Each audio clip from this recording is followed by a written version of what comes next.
Hello all, welcome to my channel. I'm ready with another video.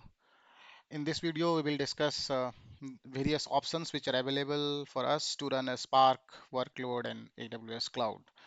The reason I'm making this video is in one of the discussions that I was having with one of my juniors in my previous org, he asked me this question that I want to run Spark.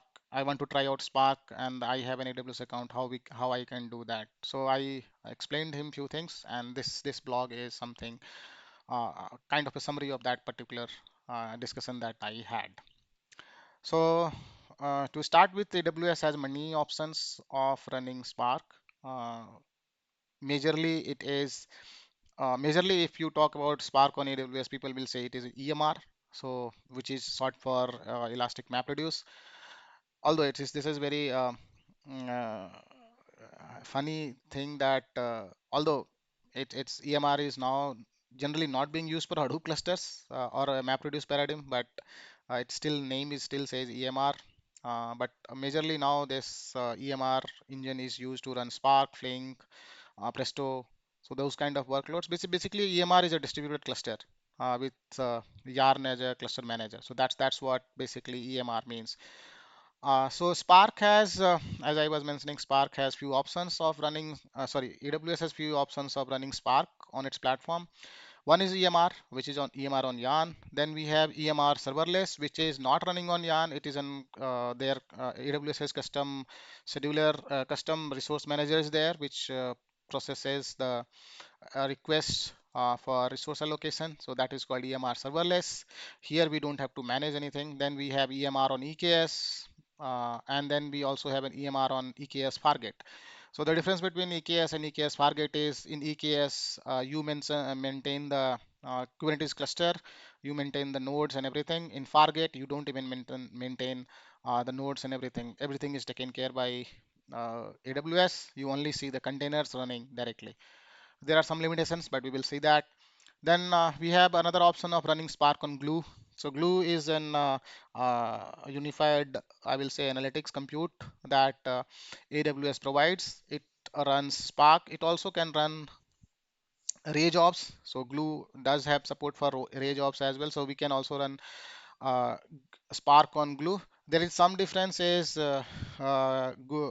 Spark on Glue is that Glue does require some does have some code changes required to run. It doesn't work with the plain PySpark code or Scala code because Glue has a context means Glue has a concept of Glue context. It data frame is also is something custom data frame that Spark has given, so that change is there. Then Spark on Athena. This is another new workload, the new option that has come, where Athena earlier it was an Presto engine basically. So Athena was an when it came earlier it was an wrapper on top of Presto and it used to run on directly on S3. But now they have added support to run Athena using Spark rather than using Presto. Not rather than, you have both options. You can run using Presto as well as you can run it using Spark. Then Spark can also be run on SageMaker. So let's say SageMaker is their ML and AI service which they use to train models or do inferencing as well. There, if they have added support for Spark in their notebook kernels. The reason for that is that if you want to do some data processing before you fed it to the ML models, that you don't have to go switch between different places. So they provided this option to run Spark on SageMaker itself. There is one other experimental options where we can run Spark on AWS Lambda.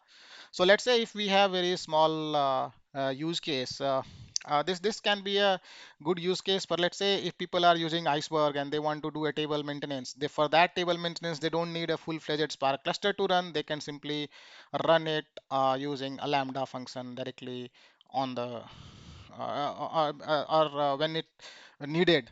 So let's say they want to schedule maintenance, table maintenance in Iceberg, they can spin up a Lambda running Spark, and then they can complete that process then and there itself. So that is another approach. If they don't have any iceberg tools, I'm saying if they have the iceberg tools, that tool can directly run on Lambda. But I'm saying if they don't have iceberg tools, they are running iceberg maintenance using Spark, then this option can be one viable choice. Let's get in details few of the things. For example, EMR, as I mentioned, it is a fully managed big data processing engine. It takes care of managing the cluster for us. Like we decide how many nodes, how many worker node, task nodes, core nodes we need, but everything else is taken care by the AWS team. We can only run one Spark version. So if we want to have multiple Spark versions, we can't do that in here. We have to create a new cluster.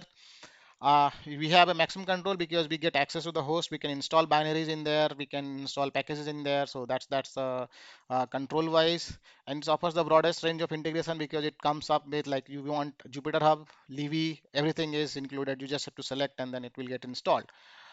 It supports three, like it has Scala, Java, Python, and SQL support. Like we can launch Spark Summit, we can sell Spark Cell, PySpark Cell, and Spark SQL Cell. Provide option to choose self-managed, but also scaling. So we have option of choosing instance fleet versus instance auto scaling group, which is managed by us. So this is the flow. Like it will have cluster is a combination of EC2 nodes. Some nodes are labeled as master node. In the master node, there are two services which runs. One is name node, another one is Yarn resource manager. Then we have core nodes where data node is running and Yarn node manager runs. When we launch a Spark application, the application master comes in on here. And if we want, we can run the executors as well on the core node. But there is another set of tool nodes which is called task node, which runs the executor. So this is how we will run Spark job on EMR. EMR serverless is something similar. The concepts are remain same, but we don't see any node. So see if it is data pipelines on EC2, data pipelines versus serverless. So we have to find out what is the instance size, what we will create the cluster, then submit a job, then terminate the cluster if we want a real time. But in this case, we simply say start the application. So it creates an application, submits a job. Once done, nothing is there. So no, you are not built for that. So it is something. So let's say if you have a lot of ad hoc requirements, then this serverless makes more sense because you don't have to manage this thing. The comparison wise, let's say here infrastructure it is in EMR totally managed by user. It is fully managed by AWS in serverless. In scaling, it is manual or auto scaling. It is automatically demand-driven scaling. In case of EMR, we are built for the idle resources. In EMR serverless, there is no charge. In customization, we can do highly customize the EMR environment because we have the full control, host level control. Here we can't control AWS as managed infrastructure, so you can't install binaries and stuff like that. Complexity, it requires cluster setup, which is we have mentioned that it requires a cluster to be created. Here we don't have to create a cluster. Very minimal change is required, minimal setup is required, and we are good to go. Now comes EMR on EKS. The reason why AWS service created this EMR on EKS service is because a lot of people wanted to run Spark on Kubernetes. And Spark on Kubernetes allows us to run multiple versions of application, multiple versions of the Spark on the same cluster. So what it does, the process how it works is, so you will create a virtual cluster on EMR, and that virtual cluster is nothing but pointing to an EKS cluster, which you will create yourself. You will decide how many nodes, what should be the node group, what should be the worker node group, what should be the auto scaling, everything you decide. You create this cluster, you register this EMR runtime, and then what happens when you submit a job, it will download the Spark container, it will download the start the driver, start the executor, run your application, and then return back the response. It also logs, you can log it to CloudWatch, or you can send the logs to S3 for later retrieval. So here also you have full control and image of the container used to launch. Spark Time can run multiple versions of Spark. It supports three APIs mainly: Start, Job Done, Spark Operator, Spark Submit, Apache Levy. So there are four places from where we can launch. It offers better resource utilization. We can combine it with Carpenter, which is a new generation cluster autoscaler, which helps us in reducing cost and scaling faster. Running Spark on EMR on EKS, you can refer to this doc, which is, I think this is an AWS doc that you can refer. And if you see this picture, what is being managed by you, what is being managed by AWS, what is being managed by EKS is here. So in EMR on EC2, you manage the EC2 instance, you manage the OS, Yarn, Spark, EMR. everything. But in here, if you see, you only manage the customers who are using this cluster are only managing this. This EKS cluster is provided by the Amazon EKS team, like EKS service, which in your case, let's say if you are working on an enterprise setup, you might have a Kubernetes platform team which might come and launch that platform Kubernetes cluster for you, because they might have better understanding of how to run Kubernetes cluster in there. So that's where this distinction come into picture. Then again, we have another version of EMR on EKS with Fargate. Fargate is, as I mentioned, it doesn't, it is an higher abstraction on EKS itself. So if you see here, the whole EMR control plane, EKS, everything is managed by AWS. Nothing is there for us to be managed by for us to be managed. Only things that we manage is the IAM, the customer data, the EKS cluster configuration, and VPC configuration. Rest are like what workers, what OS, what kubelet or CRI, AMI configuration, HCD, I mean EKS control plane. Everything is managed by AWS. We just have to mention our we provide data, we provide application, we provide certain configurations that it should be residing in our network, and done. We are okay with this running Spark on there. It has certain limitation, that limited disk space we only get for 20 GB for temporary data. Slower pod launch time is approximately 4 minutes. Lack of control over cluster sizing. Can't use for host port network. If you want to use that, we can't use in Fargate. Fargate doesn't support GPU instances. This is when I wrote this blog, GPU support was not there. I'm not sure. We'll have to check currently whether it supports GPU or not. And can't mount EVS volumes to pods. So that is another uh, challenge. The reason why GPU in I think is important is, let's say if we are using NVIDIA Rapids acceleration, which requires GPU nodes, then this option will not work out.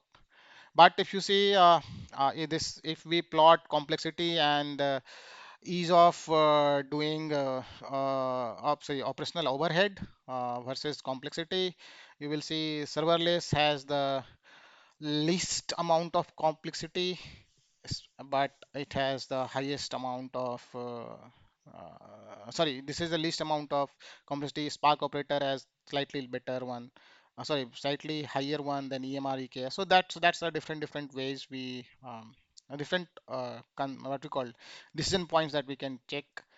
Then we have Glue. So as Glue is fully managed ETL service, which provides and it has allows runs to job Spark. It supports Python and Scala. Uh, and Glue does not run on Yarn. As I mentioned, it is Yarn specific configuration do not apply. So this is one thing that to note. And Glue jobs and certain like I was mentioning, Glue context, dynamic frame. So this there is a some lift and shift of PySpark code will not work. Some modification is needed, but it is also serverless. That is one good thing. Then EMR on EMR versus EMR less serverless versus Glue. These three offerings are there. We can compare. Glue is for short and infrequent ETL jobs. Serverless is for ad hoc jobs which are unpredictable and short-lived. And EMR is for long-running jobs which require constant availability of the cluster. Now coming to Athena. So as I was mentioning, Athena was initially only running on Presto. Presto was later on renamed to, I mean, there is a fork of Presto called Trino, which is an open source version. So this Trino, earlier Athena used to run on Trino engine. Now they supported Spark engine as well. What we have to do is we have to create a worker group, which is of type Spark, and then we can launch Athena queries. We can run Athena queries using Spark to access data stored in S3 and do querying on that. Then Amazon SageMaker, I was mentioning, this gives us an opportunity to we can train Amazon SageMaker from Spark data frames using Spark provide Amazon provided ML algorithms like k-means, clustering, XGBoost, and other stuff, and then data frames endpoints hosting the trained models as well. So this helps us in unifying the whole ML stack from data engineering to ML inferencing part. So this is one approach. And the last one, which is Spark on AWS. So there is a project called AWS. Sorry, there is an AWS SOAL, they call it SOAL framework that they have developed. This allows us to run Spark on AWS Lambda, and then do something. Let's say, for example, here it says that Spark script update folder is there. So you want to do some processing on certain things based on a Lambda trigger. So it says if small workload, let's say 400 MB of data is there and we want to do something quickly, we can use Spark on Lambda with Docker engine, and that will help us. We don't have to run a full-fledged EMR cluster for that. So that is something, and also the billing will be very less, very small amount of bill that goes into that solution. So this is another thing that we can use. See here, this is different cost of running Spark operator. So Spark operator is a way of running Spark on EKS. So there is no EMR involved.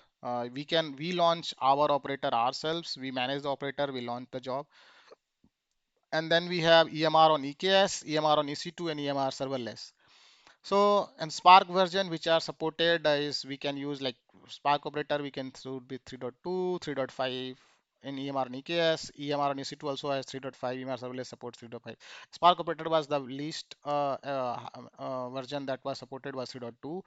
The runtime, if you see, the fastest was EMR serverless, but cost was higher because there is an extra charge for the maintenance of the server cluster, and there is a cost involved with the EMR service.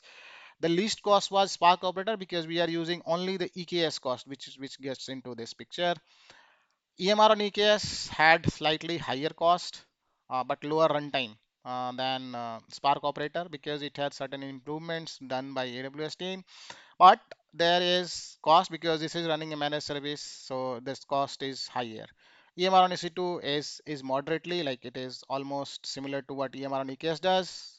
Now this is because there is an overhead of Kubernetes executor versus Yarn scheduler, and that's why you see some gap. But on a performance wise, we can say EMR on EKS will be at par with EMR on EC2, but EMR on EC2 will be having a lesser cost because in this case we get cost for two services. One is for EKS, another one is for EMR as well.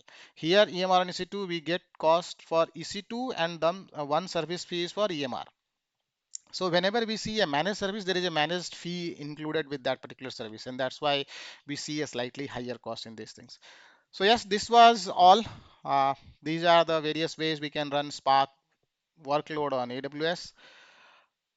Hope it you find it insightful, and if you like it, do share it. Have a nice day.